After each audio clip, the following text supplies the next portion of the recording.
Today is a special day. We're bringing our third partner of Kova Sports on here. Finally, David Lucroy. People kept coming back to hit with me, and guys got better, and they just kept getting better. And I started kind of diving into how to help guys because be stable, probably a swing and stop. I like feeling direction when they don't give their best efforts. Whenever I have to hammer them constantly, aggression and intent, I can hit a baseball very hard. Barry Bonds.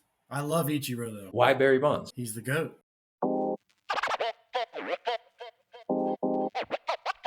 Fronts, 1-2 on the way. North Lion. Listen.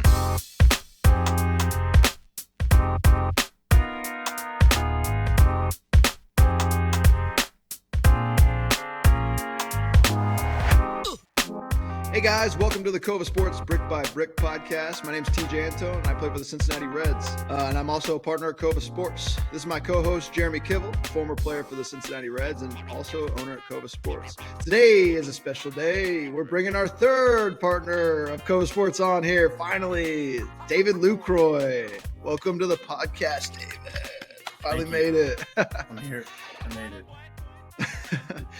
We bring this podcast to you because we wanted more time with you guys. On Instagram, we're limited with time with posts and reels and couldn't clearly convey our thoughts and educational content. So we wanted to start a podcast just so we had more time with y'all to explain some of the stuff that we do at Kova and hopefully, you guys enjoy it and we get some good educational content across to you guys. Episode 4 here today, we're going to talk about hitting, what makes a good hitter and how to develop hitters. Today on the show, we have David Lucroy, brother Jonathan Lucroy. He had 10 years in the big league, so I've been able to hang out with both of them. They're both incredible people, great family, and they know their stuff about baseball. So I'm excited to have David on here to kind of share his thoughts. We've seen countless dudes come through Kova, and they've all gotten better at hitting, and it's just been incredible to watch David's principles and hitting work in the game. So David, welcome to the show. We finally have you on. How do you feel about waiting until the 4th episode to finally be on? Better late than never.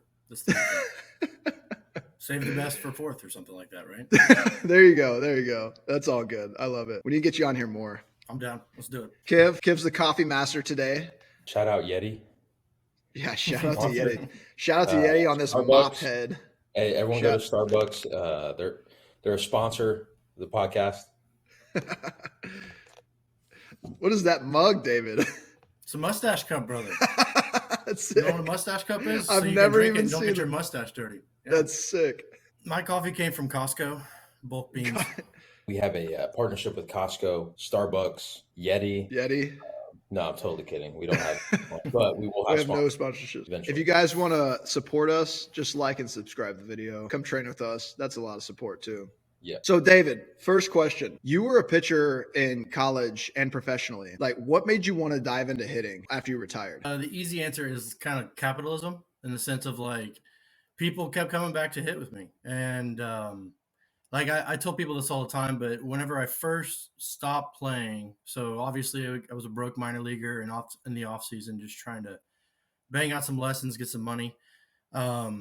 After I got released, it was kind of the same thing. Like, I have no idea what I'm doing, so just go do lessons. And I was working with a lot of young kids at the time, as you turn down no lesson, especially whenever you're starting out. And people were asking me, hey, can I just mix in some hitting with these guys at the pitching lesson? I'm like, you know what I mean? Like, sure, come swing the bat. And another 30 minutes going. And guys got better, and they just kept getting better. And I started kind of diving into how to help guys because people would come to me with issues that I didn't know how to solve. And the biggest resource for me, which we're going to talk about later, was Twitter, and learning from a lot of the really intelligent coaches on there and people kind of sharing their ideas. And that's how I would solve problems, is I would kind of follow along with these other people on Twitter and see the problems they're solving with the drills they're doing. And I'd try the drills on everybody, and I'd be like, okay, this is effective.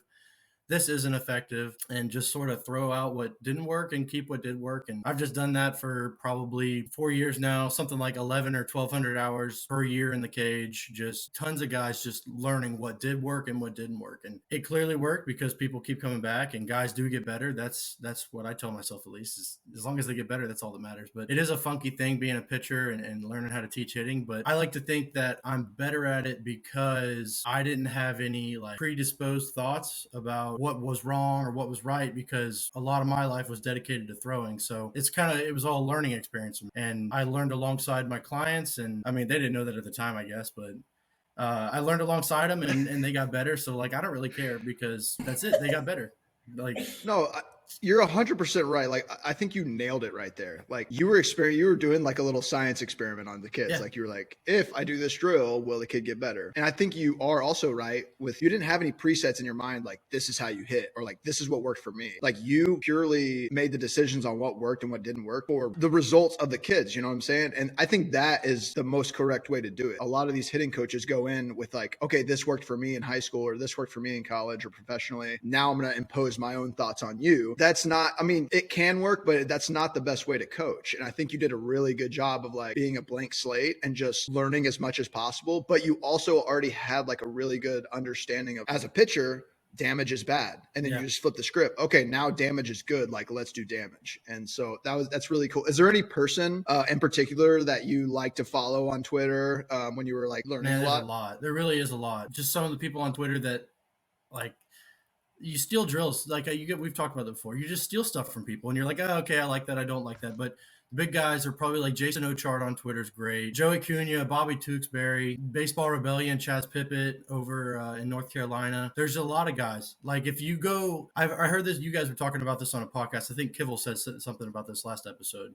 Was like, we use anything and everything to get guys better. But if you go like through our hitting tools that we have in there, because we got a bunch of them, like it's just stuff like the little Chuck It dog toy. I got that from Doug Latta. And the Rebel rack in there, that's from Baseball Rebellion. Like there's just, it just comes from everybody. And then the Velo bats, those are Tom House Velo bats. Like it's just from everywhere. So a lot of those guys, you just piece like, bro, if you go back on my Twitter and you look at it, you just spend 2 hours, just dive on my retweets over the last couple of years. You can see a pattern of progression of these people that are just posting things and getting guys better and teaching new drills and different concepts. It's really just, it's fun to learn from them all, to be honest with you. I want to say one thing, something that can't be beaten from a lot of other coaches is the amount of experience that David has. He just said that for the past, I don't know how many years, 11 to 1,200 hours on the floor with athletes. That is, you can't beat that. So like he went through his process of trying to find the tools that work and experimenting with his athletes. But if you have that much time on the floor, you're going to find the right answers. You're going to find the appropriate tools,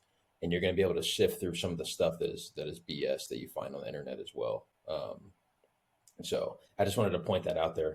Tons of experience on the floor at Kova with our coaching staff, on the field experience, and then on the floor with the athletes. It's not part-time. We've done this full-time for a while now. So I just don't think you can replace that as a coach, the experience. Yeah, 100%. You're 100% right. And I try to always tell people to, do their research when they're looking for coaches and find a coach that like has done it before. And it's so interesting that like on paper, David, like you had never hit professionally, but like you have such a great understanding from the pitching side and like from the professional athlete side of like what it takes to be a great hitter, that like now you're diving in and you're filling the gap with what's the process? I know where you're at. I know what you should look like. Now what's the process to get there? And like, that is what really you've educated yourself on through these guys that have helped you kind of like learn, okay, like that drill does work. That drill doesn't work. Okay, this process and this, the way we orient our body, or the launch position. I know you love the launch position. Important. Like this is a very important position to hit. You know what I'm saying? So I think that's really cool that you've educated yourself, but you've also had that background of, I know what it takes to play at the highest level. But on the same token though, it's nice though, because we've had guys like Barfield and guys like Sam, and even guys like Gavin Kivel, like you've seen lately.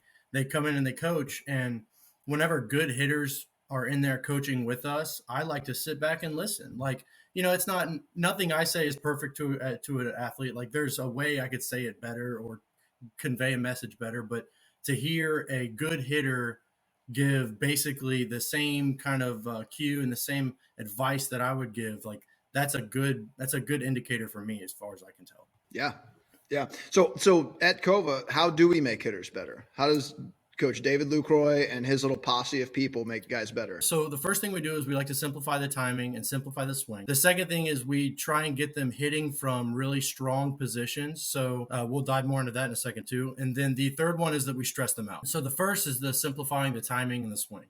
A lot of guys have a ton of unnecessary movement or unnecessary moves in general. And when you ask them, how do they use their moves, essentially, like how do you time your swing, all that stuff, they kind of don't have a good answer.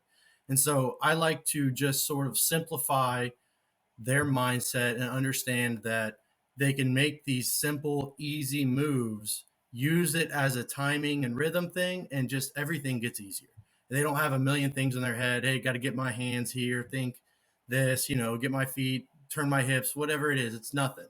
It's just a very simple thought of flowing and rhythm. The second part was the hitting from strong positions. You just mentioned the launch position a minute ago. And for those of you that don't know, the launch position is the position you're at foot strike the moment before you start making a positive move into the baseball. It's the separating point between the load and the actual firing or the launch. That's a key position because if you look at any good hitter, it's not even like Hall of Fame hitters, but Hall of Fame hitters do it too. But any real good hitter is going to get into a really like loaded and similar position to most other good hitters at foot strike. It's a game changer when you get a guy who's in a bad position of foot strike to a good position of foot strike, because then they can go instantly. They don't have slack.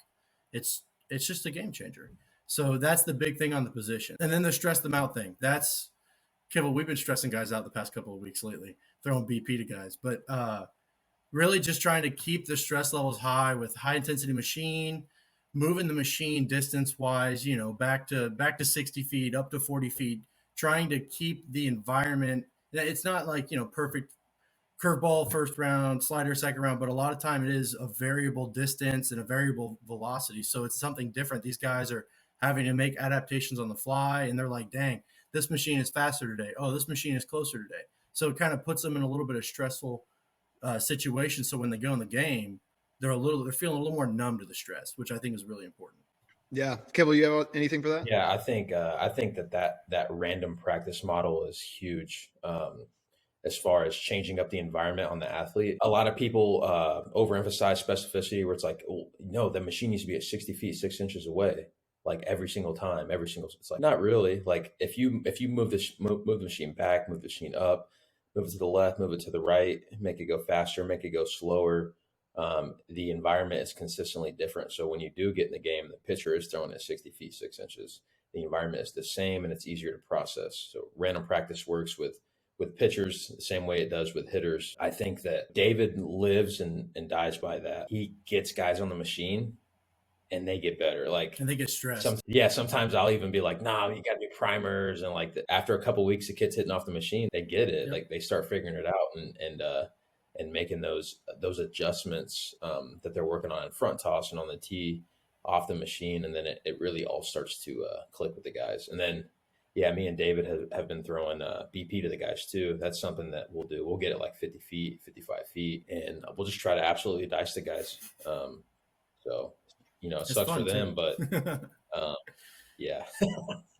No, that's great, guys. I know one thing, like as a pitcher, whenever I'm pitching, like change of speed is super important. You can change location, change of speed. The real thing, like change of speed really messes up hitters' launch position. And if you get a guy out of the launch position, he's not going to do damage to you. And I think that's so important that you teach guys how to get there and how to hold it and be resilient to different pitches and not just like go with their body, like stay right there and hold the slack and bam, just go from there. And that is really hard to do as a hitter, obviously, because your mind's like, you get really antsy. But as a pitcher, like we're trying to get guys out of the launch position.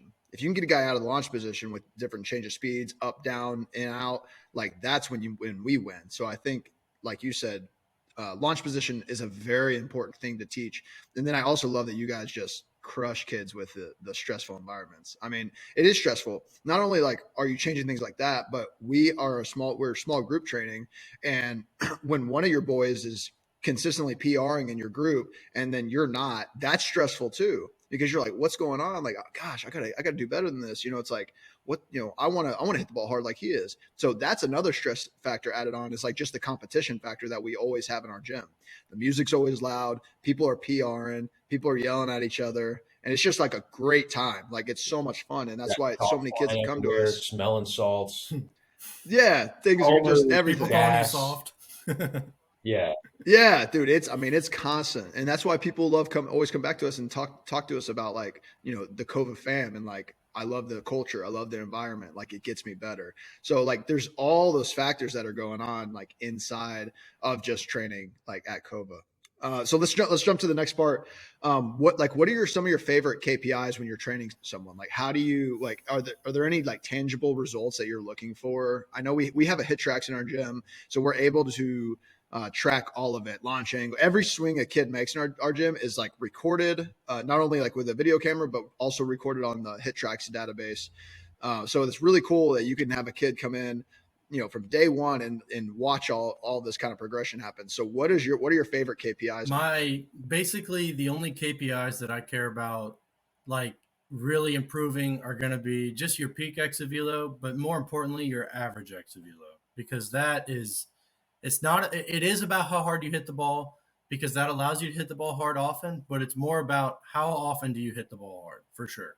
So like barrels over everything. But if you hit the ball hard and your peak exit velo is 85, then your hard hit balls are going to be a lot different than if your peak exit velo is 105. We want to hit the ball hard on a peak scale, but it's more important on an average scale. We just want both to kind of go up at the same time. Yeah, David will go on the hit tracks with a kid and just pull up his past like 3 months and just sit there and be like, this is beautiful. I love the way this looks. It's fun to look. It's fun to look at good charts, man. When you got guys who are gaining 10 miles an hour exit velo in the course of like 3 months, and a lot of what they do is just be more aggressive or have more intent or like let it eat or stop being afraid of the machine or whatever it may be. Like it's just kind of cool, and guys get very confident when you show them that. They see that and they're like, "Dang, like I can do this. I can handle this." And it's kind of a testament to making yourself numb to the stress that the environment's putting on you, and it's fun to watch guys get better like that. And when they realize it, it's even better. Yep. Yeah, no, I think you nailed it there. I can't even add anything to that. I on the hit tracks, they have this one KPI called like line drive percentage. I like looking at that one, but that essentially is like the barrel percentage, yes, which is yes really and cool. no. Yeah. Yes and no, because there's like some other. You got to factors remember with the line drive percentage, and a lot of the times with those guys, like we'll have them do drills off the machine, so like a lot of it isn't perfect. So like the hard hit average, like you're sitting there doing open stance drill for the first 2 rounds or whatever it is, or a grounded feet, anchored feet drill, like your numbers are going to be off a little bit. So like you're going to have like 10 miles an hour less. But overall, like, yes, I agree with you. All around, like, we just want to see balls hit hard consistently. David, I have a question for you. So the KPIs are always fun to look at and they're fun to track. It's cool to get the data. But, like, what are the things that you do to help increase the KPIs? Like, main things, like how do we get their average exit velo up? How do we get their peak exit velo up? Like, what are, like, just a couple, like, very, very important. Are you asking me for the secret sauce right now? Yeah, what's the secret sauce? Tell the people what they want to hear, David. The big things, like with trying to increase your exit velo, is you have to move efficiently and using the ground. We talk like the amount of times I use the term ground and stabilize in a day is psychotic. Ground is free, and we use a lot of it. And when you don't use it, and then you go to using it, you're almost always going to have some kind of a jump. The other way that we can tangibly get them better is by improving their bat path, because like bat path being bad is top 3 probably of most common issues we see. And still to this day, some of our best hitters, I got to be like, hey bro, your bat path sucks today. And they clean it up. And that usually gives you an immediate jump in exit velo. It's like arm action for pitchers. Yeah, exactly. Same thing. And then the last thing is the weighted bat program. That is my favorite thing ever because it's free and there's no reason not to do it. I think Jason Ochart is like famous, and all of Dryline is famous with their hitting for basically saying that like it's hard to swing the bat too fast or to be capable of having too much bat speed. Like it's very hard to be like, bro, this guy, he's got way too much bat speed.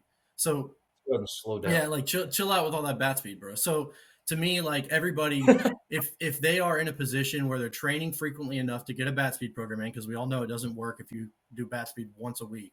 But if you're in a position to do it, and like, why wouldn't you do it? Like, why would you not get free bat speed? Let's get free bat speed, and then we can hit balls harder. Fun. It's all about the eye. Yeah. That's why. It's true.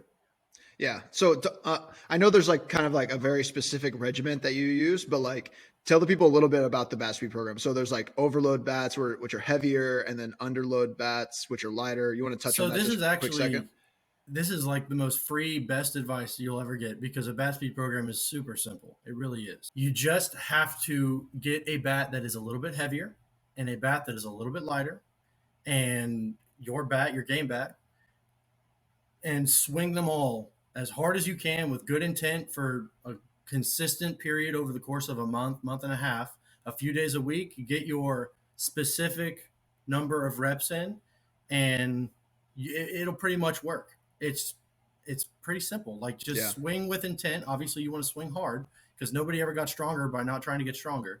So like swing hard, and with these slightly overloaded and slightly underloaded bat, a drop 5 works, or you can tape some pennies to your an old drop 3 and get an overload bat. Like I have that. I have washers drilled into a wood bat at the facility. Like it's very very simple. And Don't we have that as a product too for people to yes, yes, get? we have a bat speed program on our thing. It's ready to rock and roll. It's pretty good to put you in that. We do drills in it that'll put you in positions to work in kinetic sequence, or better said, like they'll help you work your hips a little bit better, and they'll get everything in line while promoting you to also swing the bat hard, which is really the biggest thing. Yeah. I'll put that in the description below, and it's also in our link tree. But I think it's so interesting that the force velocity curve like works in so many different factors. It works in the weight room. It works throwing a baseball. It works swinging a bat. It's so interesting to me how the force velocity curve works. You have an implement or something that you're trying to improve the speed of. For us, Kiv, it's the baseball. For you, David, it's the baseball bat. And then you move the weight up a little bit and you throw it hard, and you move the weight down a little bit and you throw it or swing it hard. And like all of a sudden you kind of do that over time, and your force velocity curve begins to increase. Same thing in the weight room. I want to move 225 faster on a squat. Like, okay, let me move 300 slow. Let me move 150 fast. Let me jump some, let me do some ISOs, some immovable object ISOs. And like now all of a sudden your force velocity curve moves. Now you're moving that 225 faster, which then translates to the game. It allows you to run faster, jump higher. You know what I'm saying? So like the force velocity curve could be a whole, podcast on itself, but that's just so interesting that such a simple thing can like help in every factor. Yeah. So I want to jump on like the launch angle swings. We watch baseball, and these announcers, like, sometimes they demonize it, sometimes they like it. I've seen guys that full commit to it. I think that the launch angle swing goes all the way back to Ted Williams. They were talking about this the other day. I was watching a baseball game, and they were talking about Ted Williams, and Ted Williams talks about swinging on the plane that the ball comes in on. And if you look at the ball coming in, when a 6'5" pitcher standing on top of a mound throwing on a down angle towards you as a hitter, your bat path has to match that swing plane. So that all of a sudden, just because guys start hitting more home runs, they want to demonize it because there's more strikeouts as well. So do you want to touch on that for a second and what your thoughts are on the launch angle swing? The whole concept of launch angle swing is kind of silly because it's like launch angle is literally a measurement of the ball off the bat. So like a bunt has a launch angle. You could argue that the bunt is a launch angle swing. And I hear a lot of people talk. I had somebody recently be like, oh, like, I don't want to make a launch angle swing when I'm in here. I'm like, bro, like, I don't even know what that means, first of all. And second of all, like we're just going to help you hit the ball harder right now, and we'll see what happens. But like people like to demonize the whole concept of matching the plane, like you said, because again, like you said, I explain this to kids all the time. We got a guy on a hill trying to throw to a dude who's almost sitting on the ground. So that ball is most definitely coming downhill. It's something between the realm of 8 to like 15 degrees, depending on arm angle, height, all that good stuff. So if we can match that attack angle with our barrel, get our bat in the zone early at that angle, we're going to be fine. You're going to meet the plane. It's just you're going to hit it square. You're going to hit it flush. Barry Bonds he would frequently talk about trying to hit the ball out of the catcher's mitt. So he would get his bat directly in front of the catcher's mitt. That's like the definition of setting your plane really deep, getting behind the ball. Like that's it right there. So it's not that it's a foreign concept. I just think that it's this new label that we've put on things. And let's be honest, there's a lot of old heads in baseball and a lot of people yelling at clouds. So we have to realize that we're kind of fighting. It's true, bro. We're kind of fighting this culture of non-measurement and it should be done the old way and land in a fielding position and all kinds of good stuff like that.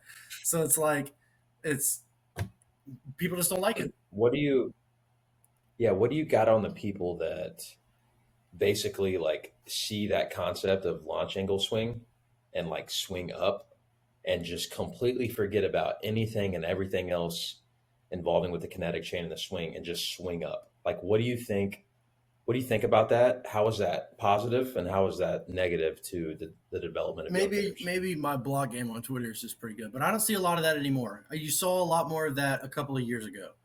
And I think the culture has kind of shifted. Like before it was even up to last year, it was a lot of celebrate and celebrate on social media, trying to like really create this big angle, pull off the ball a little bit, just sell out for rotational efficiency. And I think I've talked about this with you, Kiv. There's guys in the big leagues, there's hitters in the big leagues who don't hit in kinetic sequence. They hit out of sequence. So it's not necessarily like get in kinetic sequence, hit ball further, be better hitter. Like that's how it is in golf because you're eliminating one of the different variables in it with the moving ball. But like when you get into baseball, there's an element of precision and it's not just like you have to be adjustable.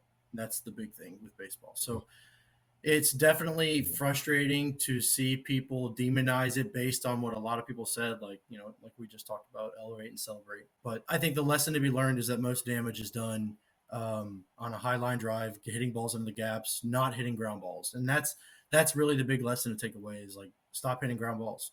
Maybe there's a place for them in training, but your optimal result in the game is going to be line drives. We're trying to hit doubles, hit balls to the wall, hit balls hard. Like the stat, Kiv, I told you about the stat the other day. Guys in the big leagues who hit balls over 100 miles an hour are batting like 864 or something like that on balls hit over over 100. And then over 95, they're hitting like 500 or something. I don't remember what the numbers are, but it's something like that. It's staggering. Yeah. I think that people will demonize like the increase your exit velo crowd, you know, because strikeouts are going up in the game. But I think a lot of the reasons why strikeouts are going up in the game is just because stuff's getting nastier and stuff's ready to hit. Yep. So you're going to get one pitch to hit and you better hit it out. We get charts on our Stuff Plus, which is like literally how nasty your stuff is. Like your slider compared to the league's average slider. And like, they literally have these charts of like how to make it nastier.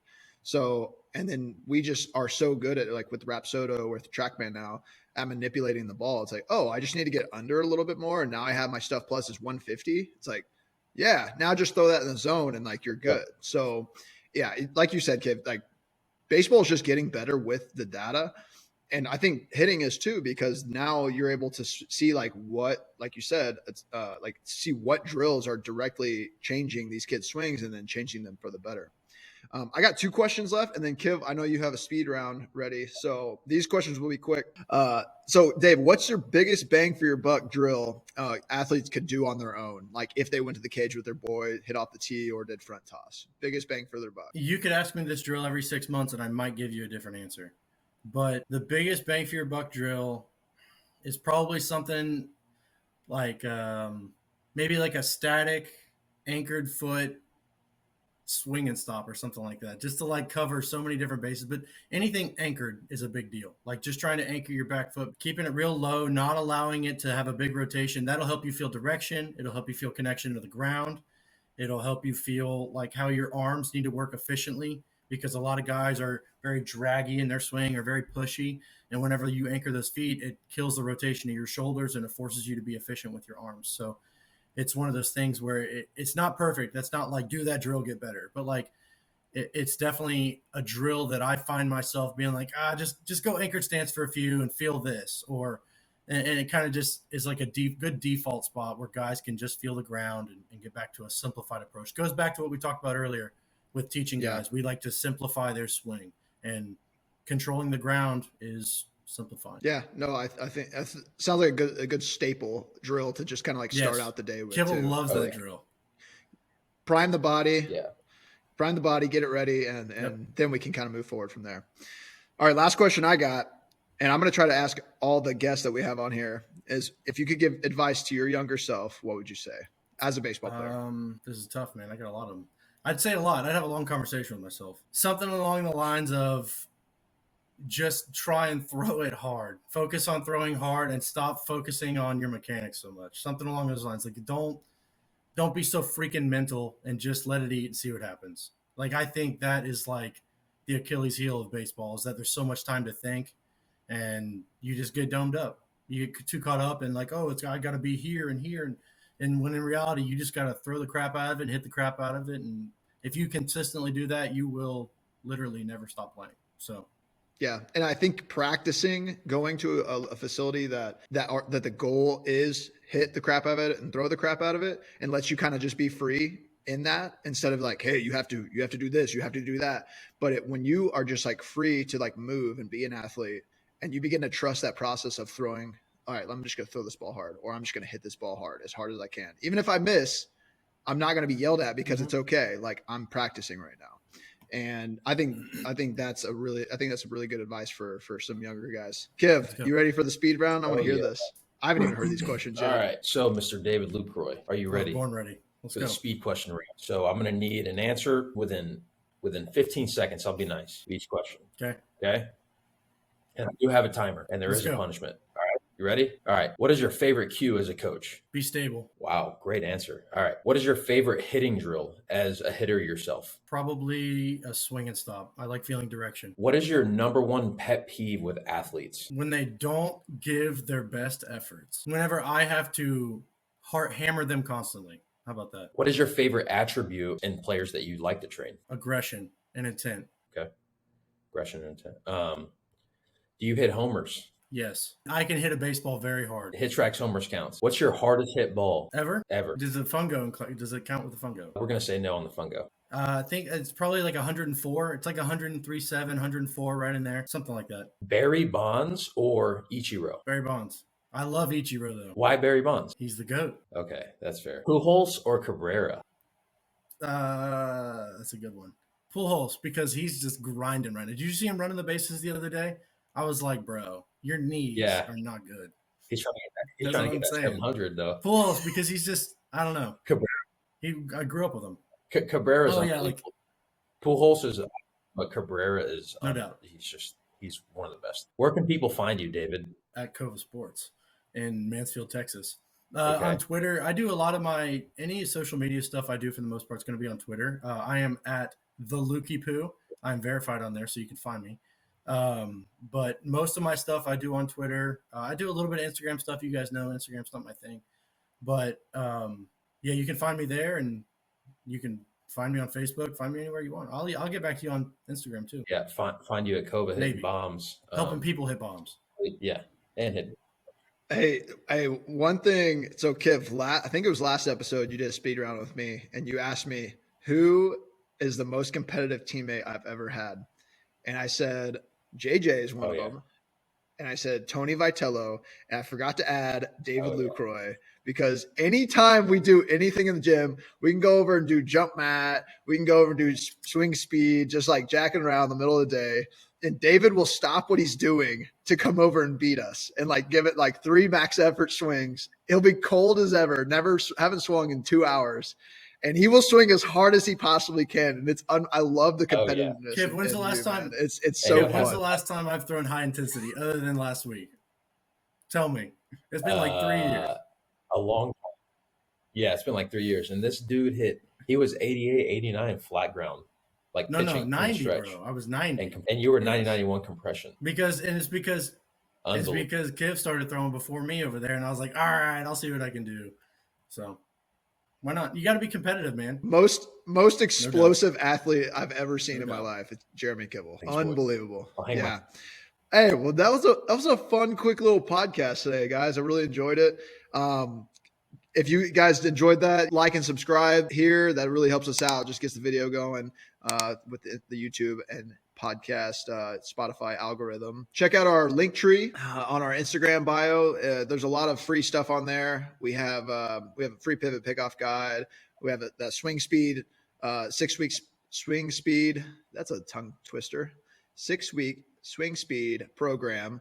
That'll really help. David has a lot of good information on there. That really help the guys, swing speed, something good to probably do over the summer for a lot of our hitters that just can't come in and train with us, as well as in-season throwing guides and whatnot. So guys, if you like this, if you have any questions as well, put them in the comments. We're going to eventually do an episode that, goes over all the questions and just answers them for you guys. And, thanks for joining us today. We want to keep it short and sweet, and we want you guys, and we want it to be, full of information. So we hope you got something out of this today. Guys, thank you so much for joining us today as well, David and Kiv, and we'll see you guys next time.